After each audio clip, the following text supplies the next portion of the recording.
5년 전쯤부터였을까요? 남편의 절친, 그리고 그의 아내가 특별한 날도 아닌데 장어나 복분자, 스태미너에 좋다는 음식들을 자꾸 보내오기 시작했습니다. 처음엔 그냥 성의련히 했죠. 절친이니까 뭐 그럴 수도 있겠다 싶었습니다. 그러던 어느 날 전화 한 통이 걸려왔어요. 안녕하세요. 은혜 씨 잘 지내시죠? 남편 절친의 아내 해숙이었습니다. 아, 네. 안녕하세요. 안 그래도 감사 전화 드리려던 참이에요. 별 말씀을요? 장어는 입에 맞으세요? 아, 그게 오늘 저녁에 먹으려고요. 아, 그러시구나. 오늘 꼭 경수 씨랑 맛있게 드세요. 통화가 끝나고 나서 뭔가 기분이 묘했지만 그땐 대수롭지 않게 넘겼습니다. 그때는 몰랐어요. 내 남편의 모든 욕구를 해소해주는 여자가 바로 그 해숙이라는 걸요. 그날 이후로 이상했어요. 장어, 복분자, 전복, 인삼주. 그 여자는 꼭 그런 것들만 골라보냈죠. 하필이면 남편이 지쳐 보일 때마다요. 처음엔 단순한 호의라고 생각했습니다. 하지만 언젠가부터 남편의 표정이 달라졌어요. 늦은 귀가가 잦아지고 옷에는 향수 냄새가 배어 있었습니다. 그때부터였어요. 그 여자의 말들이 자꾸 떠올랐던 게 그게 그냥 인사가 아니었다는 걸 너무 늦게 알아버렸죠. 결국 그날 밤 남편의 휴대폰 속에서 박 실장이라는 이름을 봤습니다. 그게 바로 해숙이었어요. 사진 한 장, 메시지 몇 줄이면 충분했습니다. 이제야 모든 게 맞춰졌으니까요. 그녀가 보낸 장어는 내 남편의 식사가 아니라 그들의 약속이었던 겁니다. 그날 저녁 은혜는 정성스레 장어를 구웠습니다. 달궈진 철판 위로 윤기 나는 장어가 지글지글 소리를 냈죠. 간장과 마늘, 매실액을 살짝 끼얹자 달콤하고 짭조름한 냄새가 부엌 가득 퍼졌습니다. 여보, 장어 좋아하시잖아요. 오, 이게 웬일이야? 장어라니, 해숙 씨가 보내줬어요. 이번에도 또 재수 씨가. 아이고, 뭘 이런 걸 다. 그러게요. 감사하죠 뭐. 남편은 젓가락으로 장어 한 점을 집어들며 웃었습니다. 역시, 재수 씨가 손이 커 우리까지 챙기느라 고생 많겠네. 그러게요. 복분자도 같이 왔어요. 나중에 드셔보세요. 복분자까지. 완벽하네. 완벽해. 남편은 연신 웃었고 은혜는 그런 남편의 얼굴을 보며 흐뭇하게 미소 지었습니다. 아무런 의심도 없었어요. 그저 오랜 친구 부부의 정이라 생각했습니다. 그날의 저녁은 그냥 평범하고 다정한 부부의 식사 같았죠. 어느 날이었어요. 남편이 출장 간다고 짐을 싸던 바로 그 전날. 그날 오후 낯선 퀵 배달이 도착했습니다. 경수 시댁 맞으시죠? 완도 전복입니다. 문 앞에는 반짝거리는 아이스박스 하나. 신선도 유지용 얼음팩 동봉이라고 쓰여 있었죠. 어? 재수 씨가 또 보냈네? 남편은 그 박스를 열어보며 한박웃음을 지었습니다. 또요? 은혜는 놀란 얼굴로 물었죠. 아, 아까 진석이 전화 왔길래 출장 간다고 했더니 몸보신 좀 하라고 전복을 보냈대. 은혜는 그 말이 너무 고마웠습니다. 정말 성의가 지극하시네요. 세상에 이런 분이 어딨어요. 남편은 전복 껍질을 손질하며 웃었습니다. 재수 씨는 원래 이런 데 세심하잖아. 그냥 마음만 받아두면 돼. 그날 저녁 은혜는 해숙이 보낸 전복으로 미역국을 끓였습니다.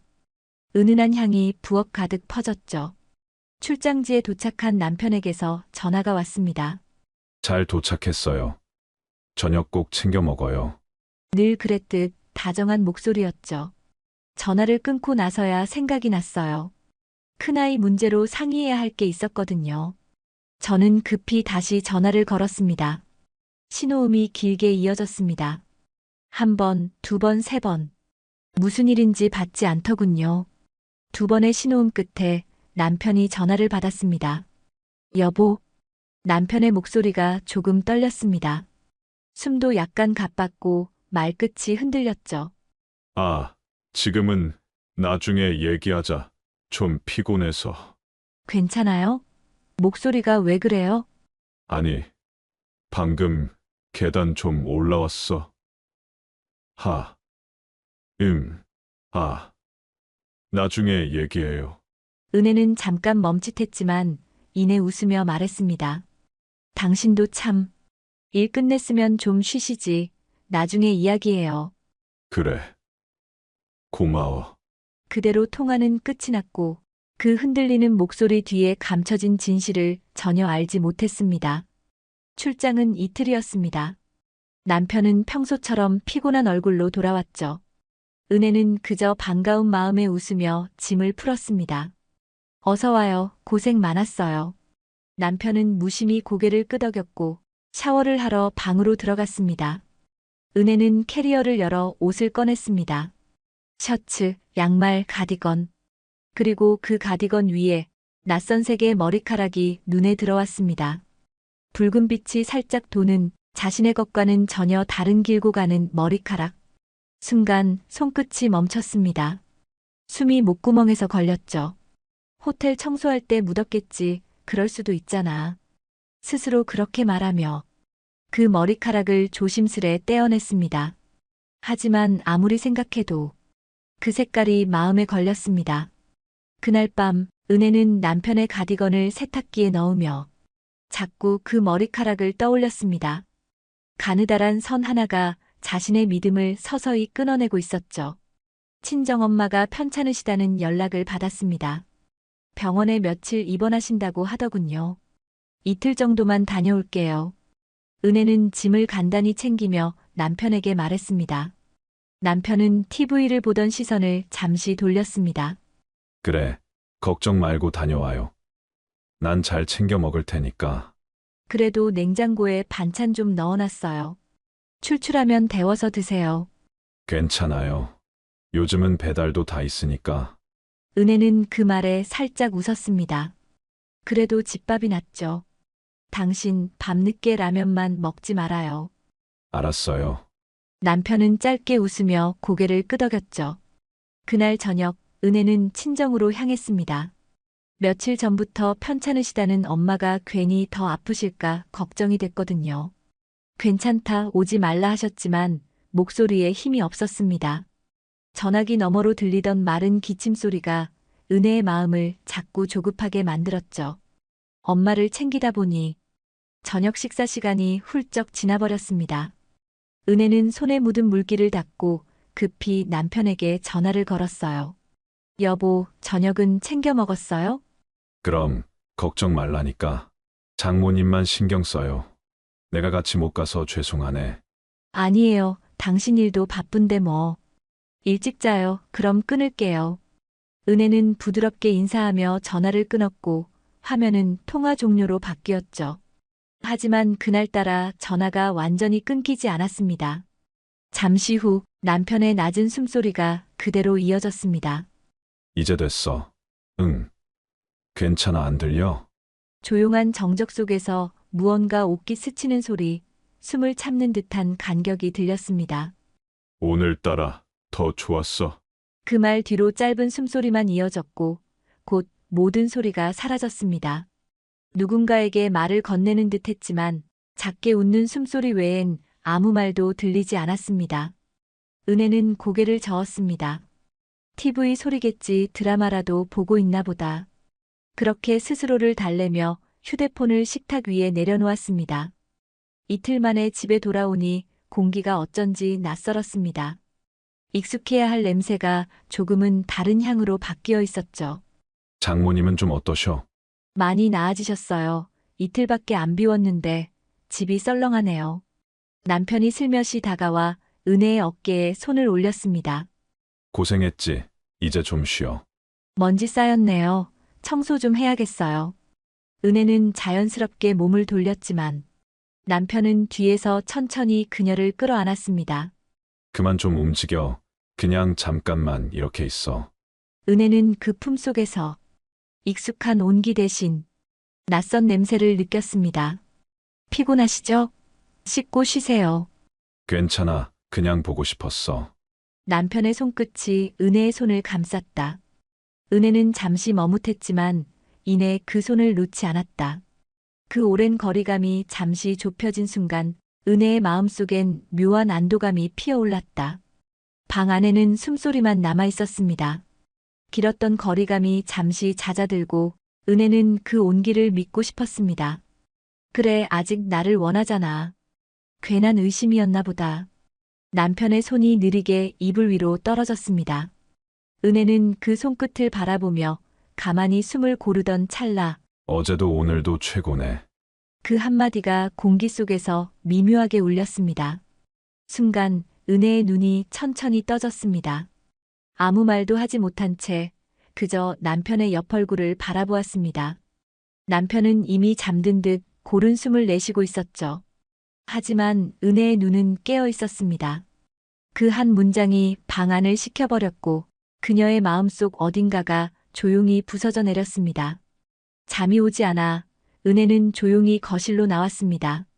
불을 켜지 않은 채 물 한 잔을 따라 천천히 마셨습니다. 창밖에선 새벽 공기가 스며들었고 집안은 이상하리만큼 고요했죠. 냉장고의 미세한 진동음, 시계 초침이 딱딱하고 넘어가는 소리만이 은혜의 귓가를 채웠습니다. 그렇게 거의 잠을 이루지 못한 채 아침이 밝았습니다. 남편은 아무 일 없는 사람처럼 출근 준비를 마치며 웃었습니다. 다녀올게. 밥 잘 챙겨 먹어요. 은혜는 힘겹게 웃으며 고개를 끄덕였습니다. 남편이 나간 뒤 은혜는 천천히 침실로 들어가 이부자리를 정리했습니다. 시트를 털어내던 손끝에 가느다란 실오라기 같은 무언가가 걸렸습니다. 햇살에 반사되어 번쩍이는 붉은빛 머리카락 한 올. 은혜는 그 머리카락을 조심스레 집어들었습니다. 가볍고 부드러웠지만 그 무게는 견딜 수 없을 만큼 무거웠습니다. 그녀의 눈동자가 미세하게 떨렸습니다. 가디건 위에서 봤던 그 머리카락과 똑같은 색이었습니다. 시간이 멈춘 듯 고요했지만 은혜의 귓가엔 아직도 어젯밤 남편의 목소리가 메아리 쳤습니다. 그날 하루 종일 은혜의 머릿속은 멈추지 않았습니다. 아니야, 설마. 그럴 리가 없지.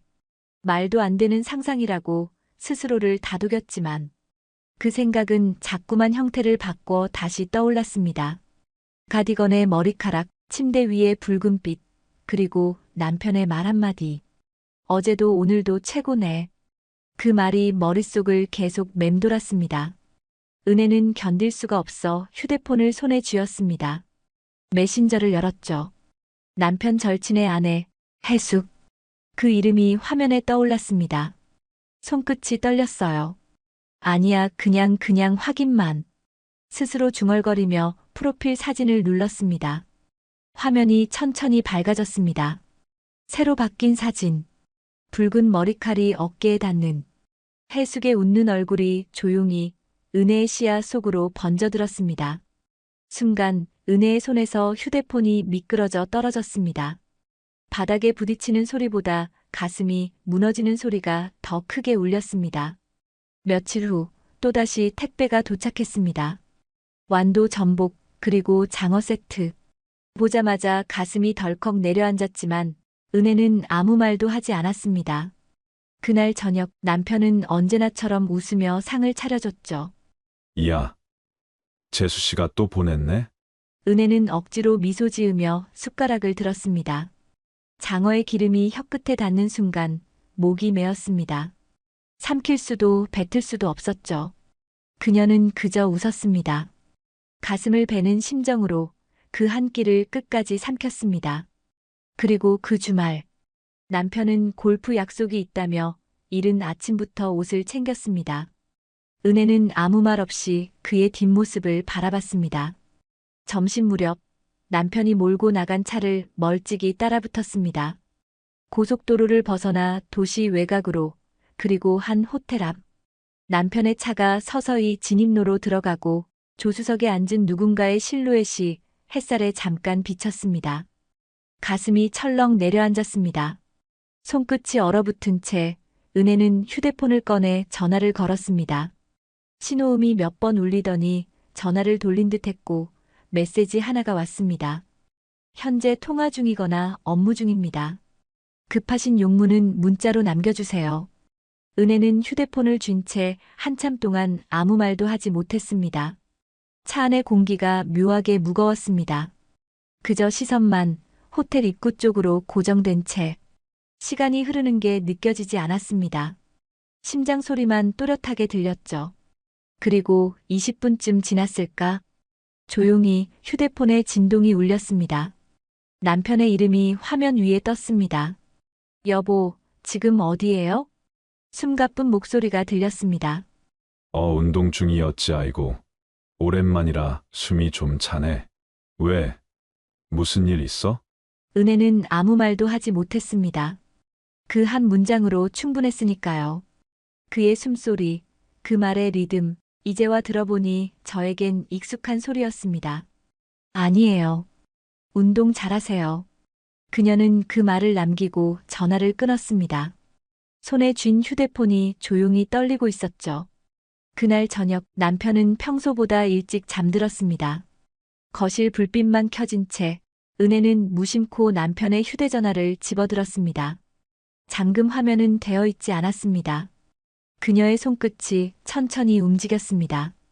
최근 통화 내역, 그 안에는 익숙한 이름 하나. 박 실장. 은혜는 숨을 한번 고르고 재생 버튼을 눌렀습니다. 잠시의 정적 후 남편의 목소리가 흘러나왔습니다. 낮고 다정한 그녀가 너무 잘 아는 그 음성. 응, 통화 괜찮아. 목소리만 들어도 당신 덕에 불끈불끈하지. 보람있네? 그 맛에 내가 당신 챙기지? 은혜의 눈동자가 흔들렸습니다. 그나저나 장어는 잘 먹었는데 이거 얼른 써먹어야 되는데. 남편의 말에 그녀는 부끄러운 듯 웃으며 대답했습니다. 그놓고 애먼 곳에 써먹는 거 아니지? 아이고, 알면서. 은혜는 휴대폰을 천천히 내려놓았습니다. 방 안은 고요했지만 그녀의 귓가에는 아직도 그 목소리가 남아 있었습니다. 손끝이 서서히 떨렸고 숨이 목에 걸렸습니다. 그제야 모든 게 하나로 이어졌습니다. 박 실장. 그건 해숙이었습니다. 며칠 뒤 해숙의 집 초인종이 울렸습니다. 문 앞에는 정갈한 상자 하나가 놓여 있었죠. 포장지는 고급스러웠고 리본에는 작은 메모가 붙어 있었습니다. 남편분 체력이 부실하신 것 같아 안타까운 마음에 보냅니다. 저희 남편은 덕분에 아주 건강하네요. 직접 확인도 하시죠. 참, 마이너스 은혜드림.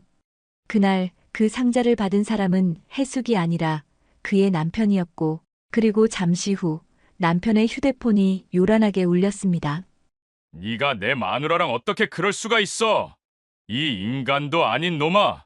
전화기 너머로 들려오는 절규, 그 목소리는 남편의 절친이었죠. 그 순간 은혜는 조용히 눈을 감았습니다. 그날 저녁 남편은 무릎을 꿇었습니다. 미안하다. 내가 미쳤었다. 다시는 그런 일 없을 거야. 제발. 그의 목소리는 떨렸지만 은혜의 마음은 이미 너무 멀리 가 있었습니다. 그가 흘린 눈물보다 그동안 자신이 쏟은 믿음의 무게가 훨씬 더 아프게 느껴졌죠. 이제 됐어요. 은혜는 조용히 말했습니다. 돌아가기엔 너무 멀리 와버렸네요. 며칠 뒤 서류 한 장이 택배로 도착했습니다. 이혼 합의서. 은혜는 도장을 찍으며 작게 웃었습니다. 이제 내 밥상엔 거짓이 없겠지. 창밖으로 불어오는 바람이 커튼 사이로 스며들었고 그녀의 눈가엔 눈물인지 미소인지 모를 빛이 맺혔습니다.